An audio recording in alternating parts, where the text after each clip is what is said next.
அனைத்துலக உயிரோடை தமிழ் ILC தமிழ் உயிரோடை தமிழில் நண்பர்களே, அரசியல் களம். இன்றைய அரசியல் கள நிகழ்ச்சியில் பிரித்தானியாவிலிருந்து போரியல் ஆய்வாளர் அரோஸ் அவர்கள் எழுகின்றார். வணக்கம் அரோஸ் அவர்கள்.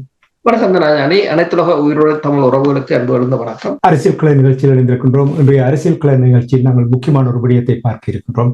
சமீபத்தில் நாடாளுமன்ற உறுப்பினர் திரு கஜேந்திரகுமார் பொன்னம்பலம் அவர்களும் நாடாளுமன்ற உறுப்பினர் ஸ்ரீதரன் அவர்களும் இந்தியாவுக்கு பயணத்தை மேற்கொண்டார் என்ற செய்திகள் நாங்கள் ஊடகங்களூடாக அறிந்திருக்கின்றோம். இப்பொழுது ஒரு தகவல் வந்திருக்கின்றது என்னவென்று சொன்னால், இருவரும் கஜேந்திரகுமார் பொன்னம்பலம் அவர்களும் ஸ்ரீதரன் அவர்களும் அங்கே சென்று பிஜேபியினுடைய பாரதிய ஜனதா கட்சியினுடைய முக்கிய உறுப்பினர் ஒருவரை சந்தித்திருப்பதாக கூறப்படுகின்றது. அந்த காட்சியை நான் பார்த்திருந்தேன். அந்த காட்சியில் பிஜேபியினுடைய முக்கிய உறுப்பினர் நடுவில் நிற்க கஜேந்திரகுமார் பொன்னம்பலம் அவர்கள் வலது பக்கத்திலும் ஸ்ரீதரன் அவர்கள் இடது பக்கத்திலும் நிற்கிறார்கள். இது சந்திப்பினூடாக சில தகவல்கள் வந்திருக்கின்றன என்னவென்று சொன்னால், அனுரகுமார திசுநாயக்கா அவர்கள் யாழ்ப்பாணம் வந்திருந்தார். விடயங்கள் எல்லாவற்றையுமே பேசியிருக்கின்றோம். அதற்கும் இதற்கும் இடையில் ஏதோ ஒரு தொடர்பு இருப்பது போல் ஊகிக்க தோன்றுகின்றது.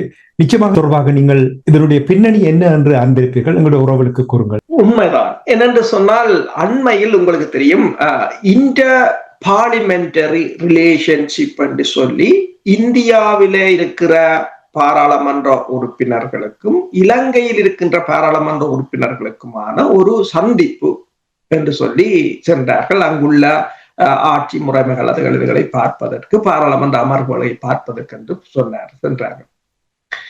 அந்த சமயத்தில் தான் இங்கு இந்த மனித உரிமைகள் ஆணைக்குழுவுக்கான கடிதங்களை அனுப்பும் முயற்சிகள் தீவிரமாக இடம்பெற்றுக் கொண்டிருந்தது.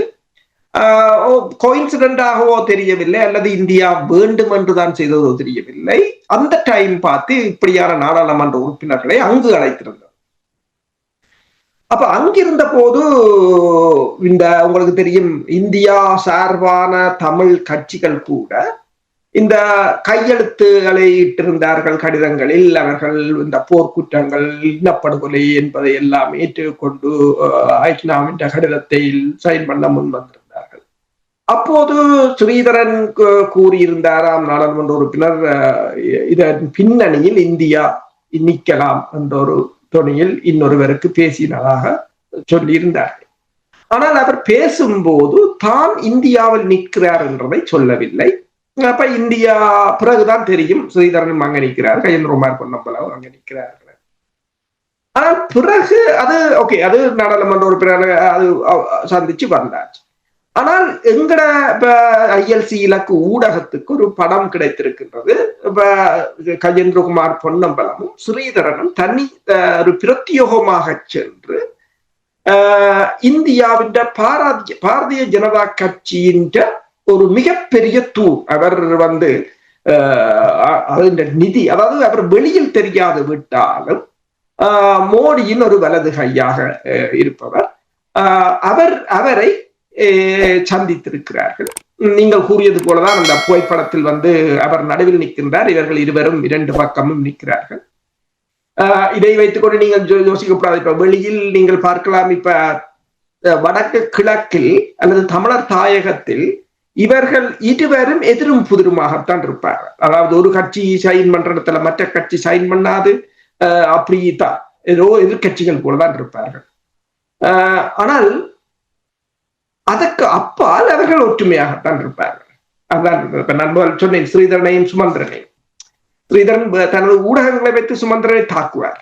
ஆனால் உள்ளாக சுமந்திரனும் ஸ்ரீதரனும் மிகவும் ஒரு ஒட்டி பிறந்தவர்கள் போலதான் இருப்பார்கள். ஒரு சுமந்திரன் கை காட்டாமல் ஸ்ரீதரன் இதிலும் சைன் பண்ண மாட்டார்.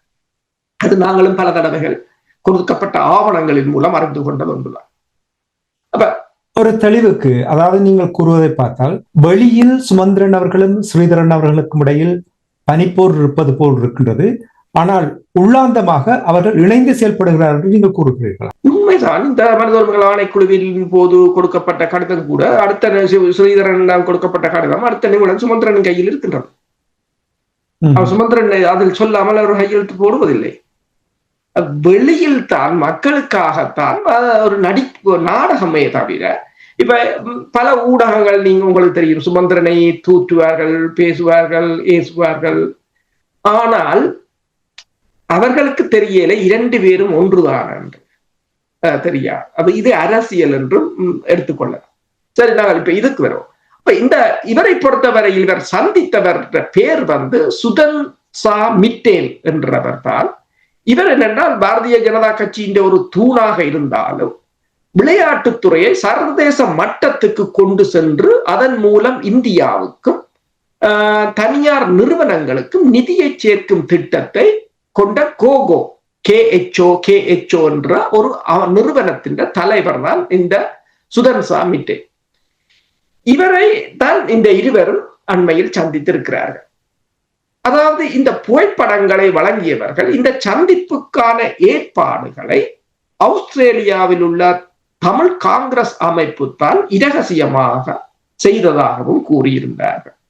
இப்ப நாங்கள் யோசித்தேன், அப்ப நான் அவர்களிடம் ஒரு இது தொடர்பாக கேட்போம் என்று அவர்களின் இணையதளத்துக்கு போனால் அதில் கான்டாக்ட் டீடைல் அதில் இல்லை. அவர்கள் கான்டாக்ட் போட்டிருக்கிறார்கள், அதில் இல்லை. சிலவரை நான் திரும்பவும் பார்க்கலாம் என்று யோசிக்கிறேன். அவர்களிடம் இது தொடர்பாக நாங்கள் ஒரு தெளிவை பெறலாம். இது அதனை ஏற்றுக்கொள்கிறார்களா இல்லையா நாங்கள் இதில் சொல்லலாம், பிரச்சனை இல்லை. அவர்கள் அது பிழை என்று சொன்னால் நாங்கள் இதை சொல்லுவோம். சரி என்று சொன்னால் ஏன் என்று காரணத்தை தந்தார்கள் என்றாலும் பிரச்சனை இல்லை, மக்களுக்கு தானே. அப்ப அதாவது கடந்த தசாப்தத்தில், கடந்த 10 வருட காலத்தில் இந்த கோகோ கூட்டமைப்பு நிறுவனம் வந்து உள்நாட்டு இந்தியாவிலும் சர்வதேச அளவிலும் அதன் விளையாட்டு நிகழ்வுகளில் குறிப்பிடத்தக்க முன்னேற்றத்தை அடைந்திருக்கின்றன. அதாவது இந்தியாவின் தேசிய விளையாட்டுகளை மாநிலம் ரீதியாக, மாவட்ட ரீதியாக, பாடசாலை ரீதியாக கட்டி அமைப்பது, அது இந்தியாவு முழுவதும் கிட்டத்தட்ட 680க்கு மேற்பட்ட மாவட்டங்களில் இப்போது பரவி இருக்கின்றது இந்த கோகோ குரூப். அது மட்டுமல்லாது உலகளாவிய ரீதியில் 6 கண்டங்களிலும் கிட்டத்தட்ட 55 நாடுகளில் அப்போது மெல்ல மெல்ல விரிவடைந்து வருகின்றன. அதாவது இது ஒரு மசீவ் மணி, அதாவது பணத்தை சம்பாதிக்கின்ற, உங்களுக்கு தெரியும் இங்க இந்த இந்தியாவில் IPL விளையாட்டுகள்ல இவ்வளவு மணி, எத்தனை ஆயிரக்கணக்கான கோடி பிறழ்வது என்று உங்களுக்கு தெரியும். அதே போலதான் இங்கே. அப்ப இந்த விளையாட்டுத்துறை வந்து ஒரு மணி மேக்கிங், அதாவது பணத்தை எடுக்கின்ற ஒரு துறை. அதான் நல்ல ஒரு விடயம் தானே, உண்மைதான். அப்ப அதைத்தான் இந்த கோகோ நிறுவனம் செய்கின்றது. உங்களை பாருங்கள், இப்ப அவங்க என்னென்று சொன்னால், இப்ப பெருசாக IPL football euro cup, world cup என்று போடாமல், ஆனா வேர்ல்ட் கப்பையும் போன முறை அவர்கள் பாஷலா பொன்சவன் நடத்தினார்கள் என்று சொன்னார்கள். அப்படி என்று போகாமல் சிறிய மட்டத்திலிருந்தே ஆரம்பிக்கிறார்கள். பள்ளிக்கூடங்கள், மாவட்டங்கள் என்று சொல்லி இன்றைக்கு இது ஒரு மசிவ் ப்ராஜெக்ட். அப்ப அப்படியான அவரோடு தான் இந்த சந்திப்பு இடம்பெற்றிருக்கிறது. இதுல 2 கேள்விகள் என்னென்று சொன்னால், ஒன்று, சந்திப்பை ஏன் இரகசியமாக வைத்திருக்கிறார்கள் என்றது ஒரு மிகப்பெரிய கேள்வி. அடுத்ததாக, நீங்கள் கேட்டது போலதான் அண்மையில் இலங்கையின் அரசு தலைவர் அனுரகுமார திசாநாயக்கா வந்து யாழ் மண்டதீவு பகுதியில் சர்வதேச துடுப்பாட்ட மைதானத்தை அமைக்கும் பணிக்கான ஆரம்ப நடவடிக்கையை மேற்கொண்டிருந்தார். அந்த நடவடிக்கைக்கு பின்னர் தான் அவசரமாக இந்த சந்திப்பு இடம்பெற்றிருக்கிறது. அங்கேயும் விளையாட்டு மைதானம், இங்கேயும் இந்தியாவின் ஒரு வளர்ந்து வார ஒரு மணி மேக்கிங் விளையாட்டு. அப்ப இந்தியா அதனை கைப்பற்ற போகிறதான்றது மக்களுக்கு தெரியாது, அல்லது இந்தியாவுக்கும் இதுக்கும் தொடர்பு இருக்க மேல போகிறதான் மக்களுக்கு தெரியாது, இவர்களுக்கு தெரியும். அதே சமயம் இன்னொரு தகவலும் வந்தது, மண்டதீவு பகுதியில் கிட்டத்தட்ட 100-200 ஏக்கர் நிலங்களை தமிழ் நாடாளுமன்ற உறுப்பினர் வாங்கி போட்டிருப்பதாகவும், அதாவது அவர்களுக்கு முதலே தெரியும் இதில் மண்டதீவுக்கு எப்படி ஸ்டேடியம் ஒன்று வரப்போகிறது. அப்ப அதை அப்படி வந்தால் ஹோட்டல்கள், அதுகள் என்று ஷாப்பிங் காம்ப்ளெக்ஸ்கள் என்று வரைக்க அந்த காணியின் விலை ஏறும். அதுக்கேற்ற மாதிரி வாங்கி போட்டிருக்காங்க. இப்ப இந்தியாவில நீங்க பாத்தீங்கன்னு சொன்னால் விமான நிலையம் ஒன்று கட்ட போறோம்னா கேபினெட்ல முடிவெடுப்பாங்க. அப்ப கேபினெட்ல முடிவு இரகசியமா எடுக்க கேபினெட்ல இருக்கிறவங்க அந்த ஏரியாவை சுத்தி வாங்கி போட்டுருவாங்க. அறிவிச்சோன்னா அந்த காணி 10 மடங்கா ஏறிடும். அப்ப அது ஒரு மணி மேக்கிங். ஆனால் இப்ப என்னுடன் அதை பற்றி கதைத்தவரிடம் இப்ப நான் கேட்டேன் என்னென்று. அப்ப அவர் கூறினார், நாடாளுமன்ற உறுப்பினர் பேரை இப்போதைக்கு சொல்ல தேவையில்லை என்று சொன்னால் உறுதிப்படுத்துறதுக்கு கொஞ்சம் காலம் எடுக்கும். தாங்கள் வெவ்வேறு இடங்களை அணுகி இருப்பதாகவும், அது தொடர்பாக தாங்கள் உறுதிப்படுத்தப்பட்ட தகவல் வந்த பிறகு உண்மையில் ஊடகம் என்பது என்ன? ஊடகம் என்பது சரி தனியாக அரசாங்கம் சொல்றதை கேட்டு இப்படியே சொல்லி போட்டு போறது இல்லை. ஊடகம் என்றது பல சவால்களை கடந்து வேலை செய்வது. மக்களுக்கு என்னென்ன நடக்கிறது, என்னென்ன திரைமறைவில் நடக்கின்றது, எப்படி உங்கள் எதிர்காலம் இருக்க போறது, இதுகளால் எங்களுக்கு என்ன பாதகம் சாதகம் என்பதை எல்லாவற்றையும் கொண்டு வரதுதான் ஊடகம். அந்த ஒரு ஊடக தர்மத்தின் அடிப்படையில் இதை வெளிக்கொண்டுவர வேண்டியதும் ஒரு கட்டாயம், காலத்தின் கட்டாயம். ஏனென்று சொன்னால் உங்களுக்கு தெரியும், போது ஐக்கிய நாடுகள் சபையாக இருக்கலாம், இந்த நீதிக்கான போராட்டங்களாக இருக்கலாம், எமது விடுதலை போராக இருக்கலாம், எமக்கான அரசியல் தீர்வாக இருக்கலாம், காணாமல் போன பிரச்சனையாக இருக்கலாம், இவை அனைத்திலும் இந்த கட்சிகள் இந்த கட்சிகளும் அமைப்புகளும் நாடாளுமன்ற உறுப்பினர்களும் தமிழ் மக்களை ஏமாற்றிய நேரத்தில் இவ்வாறான திரைமறைவு நடவடிக்கைகள் நடைபெறுவதை நாங்கள் உண்மையில் அவர்கள் அது என்ன காரணம் என்று வெளியில் வந்து சொன்னாலும் அது நல்லதுதான். இதுவரையிலும் வெளிவரவில்லை. இந்த நேர்காணலுக்கு பிறகு அவர்கள் வந்து சொன்னாலும் அது எங்களுக்கு ஒரு வரவேற்கக்கூடியதான். இதுல 2 கேள்வி வருகிறது. ஒன்று வந்து என்னவென்று சொன்னால் கொஞ்சம் விரிவாக பார்ப்போம். அதாவது இந்தியா இதன் பின்னணியில் இருந்து வடமாகாணத்தில் அமைக்க போன்ற மைதானத்தை அதற்கு முதலீடு செய்து அதை விரிவுபடுத்துவதற்கு அதை வளர்ப்பதற்கு பின்னிக்கும் என்றால் ஒரு நல்ல ஒரு விடயம் தானே? என்னென்று சொன்னால் உண்மையில் அது ஒரு நல்ல விடயமாக இருக்கலாம். ஆனால் பிரச்சனை என்னவென்று சொன்னால், அங்கு இந்தியாவை பொறுத்தவரையில் தமிழ் மக்களின் நிதி பணத்தை தனது நாட்டுக்கு கொண்டு போகும் வழிகளைத்தான் பார்க்கணும். எங்களுக்கான ஒரு தொழில்நுட்பத்தை அபிவிருத்தி செய்து, எங்களை டெவலப் பண்ணி, எங்களுக்கான தொழில் வாய்ப்புகளை ஏற்படுத்தி, அந்த மக்களை அந்த நாட்டில் அந்த மக்களுக்கு அங்கு ஒரு நிரந்தர வருமானத்தையோ வாழ்க்கையை கொடுத்து அவர்களை அந்த பூமியில் தங்க வைப்பதற்கான இந்த நடவடிக்கைகளையும் இதுவரையில் செய்யவில்லை. மீனை பிடித்தாலும் அதை கொண்டு போகிறார்கள். பிளேன் ஓடினாலும் காசு அங்கதான் போகும், கப்பல் ஓடினாலும் அங்கதான் போகும். சரி, ஒரு விவசாயத்தை மேம்படுத்தலாம். சரி, தக்காளி பழத்தை கொண்டு போய் கடலுக்கு கொட்டுகிறார்கள் அல்லது குப்பையை கொட்டுகிறார்கள், அதுக்குரிய ஜாம் போடுறதையோ சோஸ் செய்யறதையோ செய்யலாம். ஏற்றுமதியை ஊக்குவிக்கலாம். ஏனென்றால் போர்னால் பாதிக்கப்பட்டவர்கள், தொழில்நுட்பத்தில் பின்தங்கி இருக்கிறவர்கள், அவர்களுக்கு அவ்வாறு கொடுக்கலாம். இப்ப தேசிய தலைவர் கூட ஒரு தடவை கூறினார், செஞ்சோலை பிள்ளைகளை வெளிநாடுகளில் இருந்து பார்க்க வருபவர்கள் சாக்லேட்டுகளையும் அதுகளையும் கொண்டு வரும் போது அவர் சொன்னார், இதுகள் வேண்டுமென்றால் நான் வாங்கி கொடுப்பேன், எனக்கு அந்த வசதி இருக்கின்றது. நீங்கள் உங்கிருந்து வந்து உங்கத்தை இனோவேஷன், உங்கத்தையான் டெக்னாலஜி என்ன நடக்கிறது, ஒரு பள்ளிக்கூடம் கூட உலகத்துக்கு மாறி இருக்கிறது, இங்க நாங்கள் இவ்வளவு அதுகளை சொல்லி கொடுத்துட்டு போங்கள். அந்த பிள்ளைகளுக்கு ஒரு அறிவையும் தொழில்நுட்பத்தையும் வளர்த்து சொல்லிவிட்டு போங்கள் என்றுதான் கேட்டிருந்தேன். அவ்வாறு கொடுக்கவில்லை இந்தியா. இப்ப இதிலும் வந்து இப்ப இந்த நிறுவனத்தை நீங்கள் பார்த்தீர்கள் என்று சொன்னால் கிட்டத்தட்ட அதாவது 39 டீமை 23 நாடுகளை சேர்ந்து 39 டீமை வைத்திருக்கிறார்கள் என்று சொல்கிறார்கள். அதே போல கிட்டத்தட்ட 800 பார்ட்டிசிபென்ட் வெவ்வேறு 5 கண்டங்கள்ல வைத்திருக்கிறார்கள் என்று சொல்கிறார்கள். இப்ப டெஸ்னி, ஹாட்ஸ்டார் மற்றது போன்ற இதுகள்ல வந்து 460 மில்லியன் வியூவர்ஸ வச்சிருக்கிறார்கள் என்ற மாதிரி அது ஒரு பெரிய ஒரு நெட்வொர்க். அவங்க வந்து போய் மணி மேக்கிங்கா தான் இருக்கு. இப்ப புலம்பெயர் தேசத்தின் மணி எல்லாம் இதெல்லாம் போகும் அங்க இனி மண்டதீவில் இருக்க.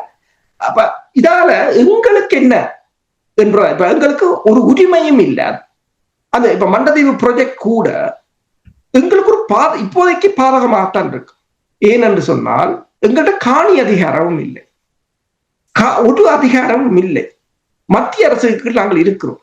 இலங்கை முழுவதும் ஒன்று என்று சொன்னால் சிங்களவர்களை கொண்டு வந்து கொட்டையல்களை கட்டுவதற்கு முதல் அங்க ஒரு புத்த கோயில்லாம் கட்டுவார்கள். கொண்டு வந்து இருத்தி விட்டால் தமிழர் தாயகமும் போய்விடும் என்ற ஒரு நிலை.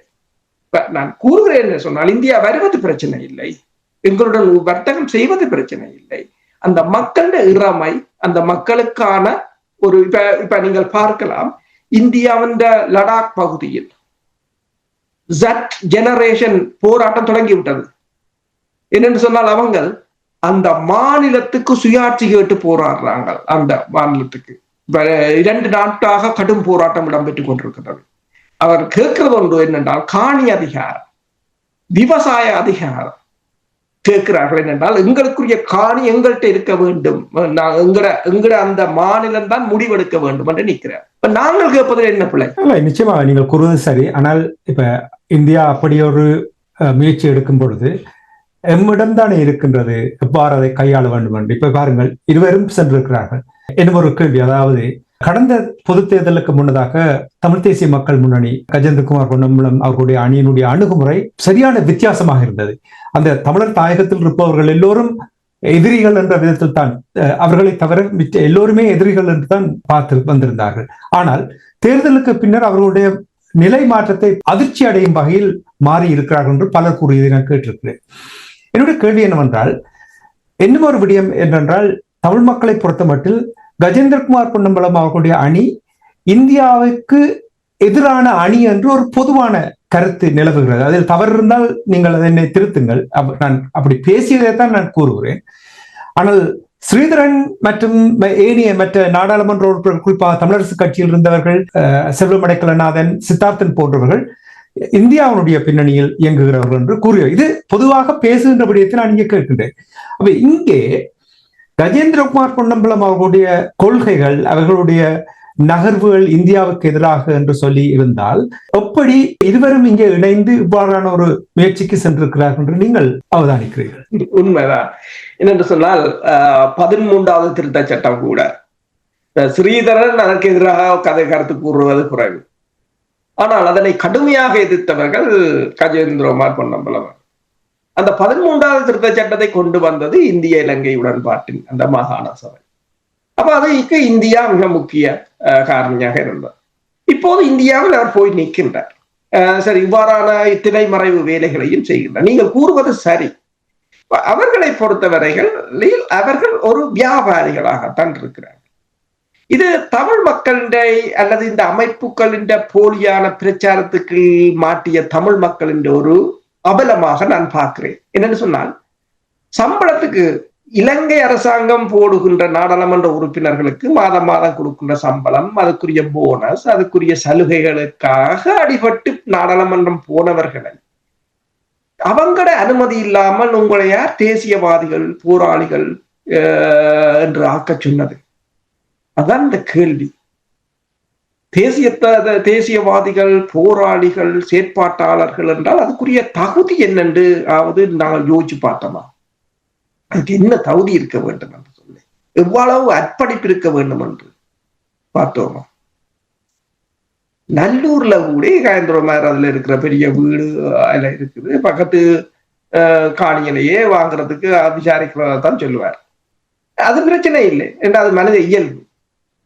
அப்ப இப்போதும் அவர்கள் ஒரு பிசினஸ், இதை என்னன்னு சொன்னால் இது ஒரு அரசியல் சார்ந்த சந்திப்பாக இருக்காது என்றால் அவர் ஒரு பிசினஸ் இல்ல. அதில் எனக்கு ஒரு சந்தேகம் இருக்கிறது. இப்ப நீங்கள் கூறினீர்கள், அனுரகுமார திசாநாயக்கா அவர்கள் வடமாகாணம் வந்து கிரிக்கெட் மைதான கட்டுமான பணிக்கான ஆரம்ப விழாவில் பங்கெடுத்தார் என்ற விடயத்தை நீங்கள் கூறினீர்கள்.